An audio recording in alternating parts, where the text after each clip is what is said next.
భక్తి వన్న ప్రేక్షకులకు శుభోదయం. 14/9/2025 స్వస్తి శ్రీ చాంద్రమాన విశ్వావసునామ సంవత్సరం దక్షిణాయన వర్ష ఋతువు భాద్రపద మాసం కృష్ణపక్ష సప్తమి ఆదివారం. సప్తమోదయం 8:53 వరకు. నక్షత్రం రోహిణి మధ్యాహ్నం 1:16 వరకు. శేషవర్జ్యం ఉదయం 7:18 వరకు. సాయంకాలం 6:31 నుండి రాత్రి 8:02 వరకు కూడా వర్జ్యాలు ఉన్నాయి. ఈరోజు దుర్ముహూర్తం సాయంత్రం 4:25 నుండి సాయంత్రం 5:14 వరకు కూడా దుర్ముహూర్తాలు. సూర్యోదయం 5:50, సూర్యాస్తమయం 6:04. అమృత గడిలు ఉదయం 10:15 నుండి 11:47 వరకు. రాహుకాలం సాయంత్రం 4:30 నుండి 6 వరకు కూడా రాహుకాలం. శుభ సమయం ఉదయం 6 నుండి 7:15 వరకు శుభకాలం. మధ్యాహ్నం 3 నుండి 4 వరకు శుభకాలం. వజ్రయోగం మధ్యాహ్నం 12:53. భవ ఉదయం 8:58. బాలువ రాత్రి 7:47. అలాగే మధ్వాష్టమి భానుసప్తమి అన్నారు. ఈరోజు చాలా విశేషమైనటువంటిది. దినారంభ చక్రాల్లో ఈరోజు ముందుగా మేషరాశి. మానసిక ఆందోళనలు, బంధుమిత్రుల యొక్క కలయిక కొంచెం చికాకుగా ఉండే అవకాశాలు ఉంటాయి. తదుపరి వృషభ రాశి. వృషభ రాశి వారి వస్తు సముదాయాలు సమకూర్చుకునుట, ధనలాభము. మిథున రాశి వారి కుటుంబ సమస్యలు, ధనానికి ఇబ్బంది, అధికార ప్రాప్తి అయితే ఉంది.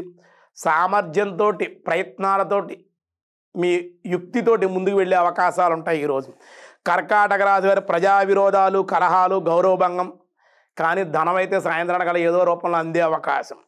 సింహరాశి వారికి అకాల భోజనాలు, శుభకార్యప్రాప్తి, గృహంలో శుభము, సౌఖ్యము.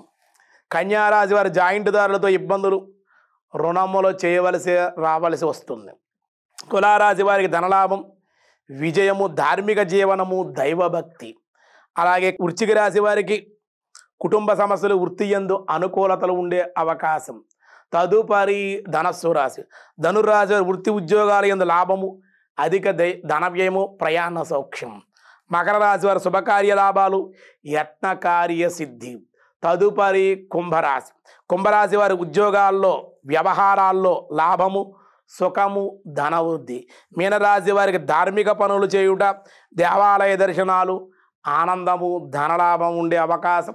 వ్యాసాయ విష్ణు రూపాయ వ్యాసరూపాయ విష్ణవే సర్వదుః సాయినే నమః.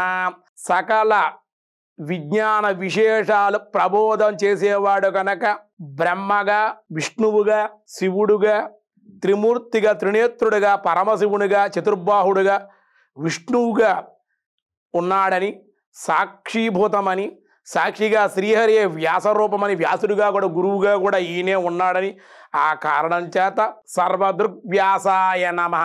సర్వదృగ్వ్యాసాయ, వ్యాసుడు వ్యాసాయ విష్ణు రూపాయ అన్నాం కదా, వ్యాసుడే విష్ణువు అని ఇందులో చెబుతూ ఉన్నారన్నమాట.